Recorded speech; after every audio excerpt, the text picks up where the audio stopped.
Good day, everyone. This time, we will discuss one of the rare genetic disorder caused by mutations and other factors, and it is the SHFM. You might ask, what is this SHFM?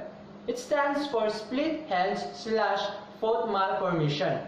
It's a type of birth defect that consists of missing digits, such as fingers and toes. So there is now an absence of metatarsals and metacarpals. Also, a deep clip down the center of the hands or foot and the fusions of remaining, or what we call the syndactyly. This SHFM affects 1 out of 90,000 newborns with no sex prediction. It's also known as extradactyly, a non-specific term, or previously it is called as lobster claw deformity. This SHFM is categorized into two, non-syndromal or syndromal. So when we say syndromal, the SHFM is caused by a certain syndrome, or it is part of a certain syndrome, while non-syndromal is also called as isolated SHFM, in which it is caused by a sporadic or a random mutation. There are 6 forms of isolated HSFM, which has been described from SHFM1 down to SHFM6. So each type of HSFM is associated with different underlying genetic cause. In SFM1, it has been linked to chromosome 7. So there is mutations happen in chromosome 7.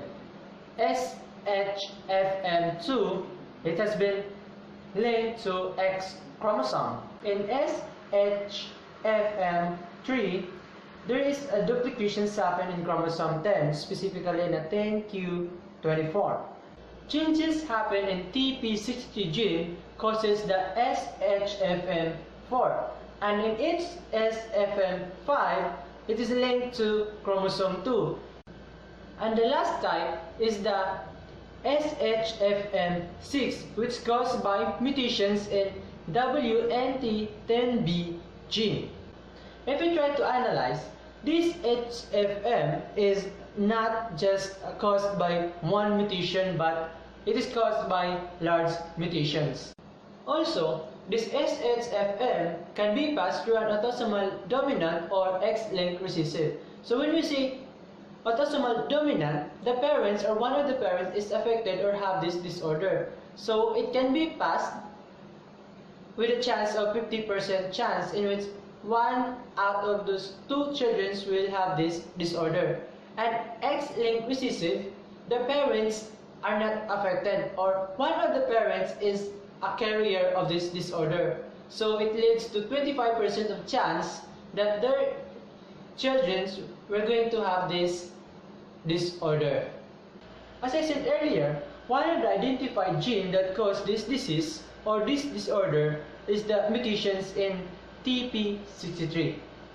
The question is, what is the part of this TP63 gene and how it become as one of the reasons or the cause of this disorder?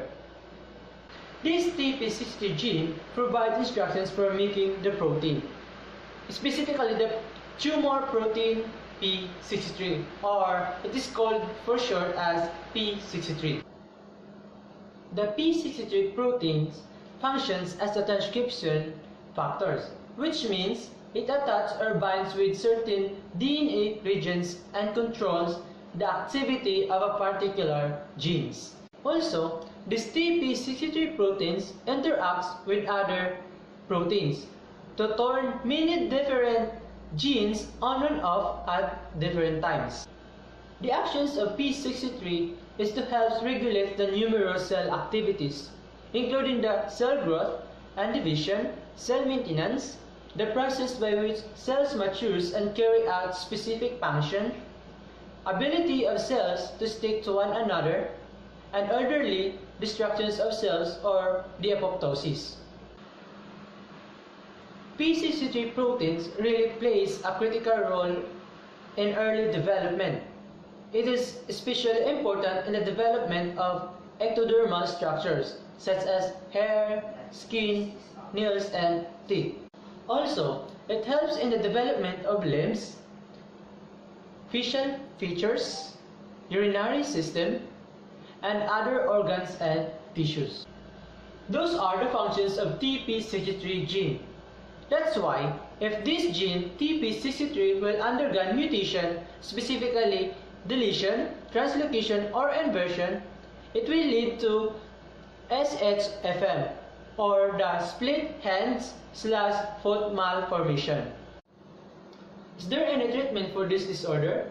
Well, there are standard therapies such as reconstructive surgery when applicable for such certain SHFM, and also prosthetics is available to achieve normal functioning, and the other is the symptomatic and supportive, in which we are going to let the patients understand that they are not the only one who suffer this kind of disease. That's all, and thank you for listening.